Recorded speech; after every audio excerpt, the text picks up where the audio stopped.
I'm sitting here and the video of me predicting the Nebraska schedule went out yesterday on social media. Monday viral days. A little bit, yeah. But my notifications were did you mute them? Aggressive yesterday. You got a couple of people on both sides of the aisle. Oh yeah, no, there were some people that mostly it was people just praying that I'm right. Yeah, I saw a lot of those. I did see a couple. There were some Husker folks that were giving you some grief though. Oh yeah, a couple. It's because they have no joy in their life. I do like the people that'll say, "Quit telling the team this. They got to earn everything." I don't know if they are really watching this. I'll be honest. And also, just because I think they're going to go 10-2 doesn't mean they still have to go earn it. There's a funny scenario. You realize I have no power to hand them victories, right? Like I wish. I don't possess that. But you have to admit, there's a funny scenario in which, Ja'Cory Barney and Dylan Raiola see this clip they send to each other, dap up and go, 10 wins, baby. They're like, lock it up. Ravi said it, man. Pack it in, baby. We're done for the year. I'm going to start practicing for the playoff. Let's go. No, I do think it's funny, though, because, it came out. That came out yesterday. And literally, my reasoning on this is very simple. Yeah. Nebraska, I predicted Nebraska to win 9 games last year. If they have just not disastrous special teams, it's at 8, no questions asked. So you granted 2 wins. Yes, I'm giving them 2 wins automatically for hiring Mike Ekeler, which I think is fair. Yes. And I completely agree with you. They absolutely, unequivocally win Illinois and Iowa last year with just not disastrous special teams play, okay? So I'm giving them 2 wins just for Mike Ekeler being on staff. That was a 2-win hire right off the bat. The second thing is Dana Holgorsen is a huge upgrade at offensive coordinator. He'd be a huge upgrade for almost anybody. So you give me Dana Holgorsen for a full year and a full offseason, plus second-year Dylan Raiola, which I know you've got some numbers on what a second-year quarterback with Dana Holgorsen looks like. It's good. It's good. It's good.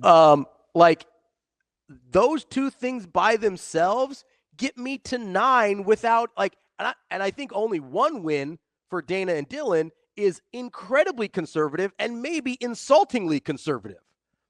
I don't even have to squint to get to 10. Yeah.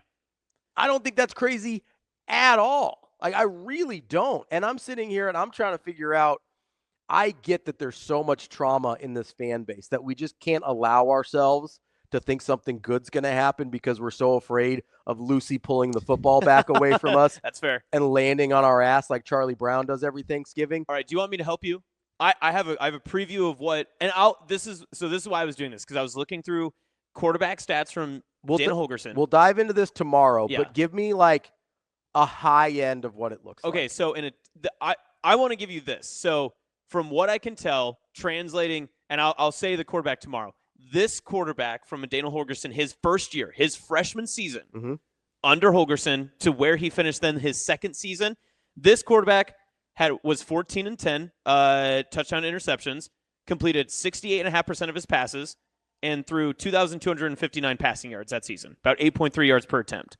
Dylan, pretty similar to Dylan's. Dylan, 67% completion, 13-11 touchdown interception. Yeah, so very similar. Very similar. If ex-quarterback, his second year, translates the way that Dylan's could translate, the percentages would be Dylan would complete 68% of his passes. He would throw for 35 touchdowns and 10 interceptions and would pass for around 4,000 passing yards. If Dylan How is that not 10-2? If Dylan puts up those numbers, that's a 10-win team, no questions asked. Yes. Full stop. Yes. Full stop. And also breaks all the records. I mean, 100% of them. I mean, we're talking about unprecedented Nebraska quarterback play that we have never seen in this style of quarterback from a Husker. So tell me, is that the best jump from year 1 to year 2 for a Dana quarterback? Not necessarily, because the rest are. It is so statistically speaking, it's the best percentage jump. The rest of them are pretty consistent. Okay. So the rest of them were already pretty good or had a really good first year and then translated it to a pretty consistent second year. This was the biggest jump from a true freshman quarterback that was the starter for the entirety of the season, jumped into the next season. So the closest comparison to what we have for Dylan, because I imagine some of these guys weren't true freshmen when they started. I imagine, So the closest direct comparison we have for a Dana Holgorsen quarterback to the situation that Dylan Raiola was in went from 14-10 2,200 yards and 68% completion. Yep. To 68% completion, 4,000 yards, 35 touchdowns, 10 picks. Not quite. He did a little bit better than that, but percentage-wise, yes. Okay. So I'm trying to get the ratios. Yes, the ratio. Gotcha. Okay. Yeah, big ratio, guys. If that happens, Nebraska's absolutely winning 10 games. Yeah. And also you like this too. That quarterback in his second year, 1.9% interception rate. Which again, not far off from where Dylan already is. Right. So that's where I get people get hesitant and they're like, oh, what is this guy smoking? And give me someone. Literally, I got a bunch of those. This guy's on crack. Give me someone, whatever that guy's taking, whatever. I get it. I understand the hesitancy.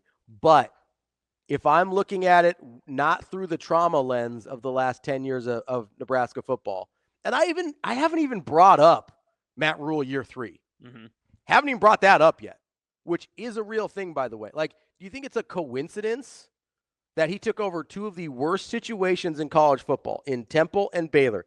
I don't think there's been a worse situation in college football to take over since SMU and the death penalty than that Baylor program. That Baylor program was meant to be dead. It was left out on the side of the road. They had no recruits. Yep. And barely a roster when he took over. They could not have taken the field that the day he took over. Yep. And this is pre-transfer portal, like normal transfer portal stuff, yep. right? And in the third year, that team won double-digit games. Yep. Third year, that team. And played in a Big 12 title game, I remember. Yes. Right? Was, I believe, an overtime away against Oklahoma from possibly playing for a national title. Yep. Same thing happened at Temple. One of the worst programs in college football. Third year takes them to, I believe, 10 wins. It was 9 or 10. Might have been 9 regular season, 10 with I can't remember off the top of my head. But there's obviously something in the way Matt Rhule builds his programs that builds to a year 3. The way the culture set, the foundation of it. Like, I don't know how I can look at both of those examples and not think that same thing is at least plausible. Not guaranteed, but plausible at Nebraska. Yeah. Maybe even probable, right? And then I add in Mike Ekeler. And then I add in Dana Holgorsen in year 2, Dylan. Like, I don't even have to squint to get to 10 wins. I don't even have to think twice about it. Mm-hmm. I get the trauma. Scott Frost has nothing to do with what's happening on this roster. Because that's what we're talking about. Another bingo card. Right, I mean, that's what we're talking about, right? We're talking about the 3-9 in 2021 and the disappointment in 2019 after Nebraska's preseason top 25. And Adrian Martinez is in I believe, the 3rd place for Heisman favorites going into the season.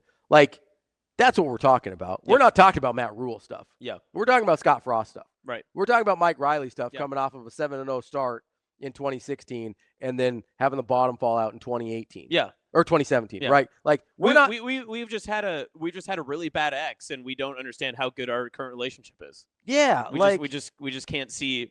We're trying to look at Matt Rhule and just be like, oh no, you're being really shady. He's like, I am not. It's like I'm just being myself. When you adopt a dog from the shelter Yeah. and that dog had been abused, when you move too quick, the dog kind of shudders a little bit. Mm-hmm. That doesn't have anything to do with you. You've never hit your dog, right? Yep. But they still have some of the scar tissue from before. That's not on you as their new owner, right? You're going to give that dog a good life. Yeah. Like, Matt Rhule, I think, is about to give us a real good life here. Yep. I really do. It has nothing to do with the fact that we came from the shelter getting beat up a little bit. Like, that's what an analogy. That's the great. Truth of it, right? Yeah, like, you're right. We've got a dog, Shadow, love him to death. He was abused before we got him, right? Like, for a few years, you move a little too quick, he's a little skittish, right? Guess what? Since we've had him, nothing's bad has ever happened to Shadow. Yep. That dog is living his life, right? Except when you get in the shadow realm for a nap. He loves that. Dude, just put you out, man. It's wild. It's like, I'm not tired at all. He sits down next to you on the couch. You've been asleep for 2 hours instantly, right? There's nothing bad about that dog's life. Yeah. But, every once in a while, you move in the wrong way. You move a little bit too quick. And he's like, whoa, what's happening here? Mm-hmm. That's the Nebraska fan base right now. Guess what? I'm not going to live that life. And on that same boat, I'll add this too. The roster doesn't have those same scars anymore either. No, it doesn't. That's a really good point. That's a really good point. I'm a huge proponent. And that was, I think, part of the issue and mentality last year that had nothing to do with the talented players and the players that they had in the program last year. Mm-hmm. But there is some lingering scar tissue that, here we go again. I'm convinced. This is how it happens. I'm convinced, and we can take a break after this. I'm convinced that that's part of the reason Matt Rhule wrote it out with the older guys. Yep. So that they could get and he sort of said this, not directly, but he wanted the older guys to get the monkey of the bowl game off the back of the program. He wanted the older guys to suffer through this season and get through it so that the younger guys had the opportunity to not have to deal with that, so they could move forward to greater things. I am convinced that's what happened last year, because I am convinced there were younger guys that would have done better last year at certain spots. You and I completely agree on that. Like, I think there's some place in the defensive backfield. We saw it with Donovan Jones in the bowl game. Donovan Jones was good. Yes. He hardly played before that. Like, there's especially in the defensive secondary. I think with like some of the Wills McGahee and Shavers and some of those guys, Riley Van Poppel's a really good example of this. You don't think Riley Van Poppel could have helped that team last year? I know you're a big proponent on that. You said it almost every week. RVP's really good. Yep. And he will be very good. I'm sitting here and I go, like, you don't think Keon Davis could have helped last year? Keon Davis is really good. Yep. I'm sitting here and I go, okay, he's trying to get through this with the guys that got them, that were part of getting Nebraska in this situation, to be fair, right? They were part of the previous regime, a lot of them, that led to these problems. So you find your way out of it, right? These new guys, these young guys, they get to go do something else. But you put them in a position where they're allowed to. For the first time in a long time, a team is coming in without the scar tissue of past problems. Yes. And they're coming in with their own realm of success. And it's been a long time since we've been able to say that about a Nebraska football roster coming into a hopeful season. Without the baggage and the burden that we've seen over the last decade or so.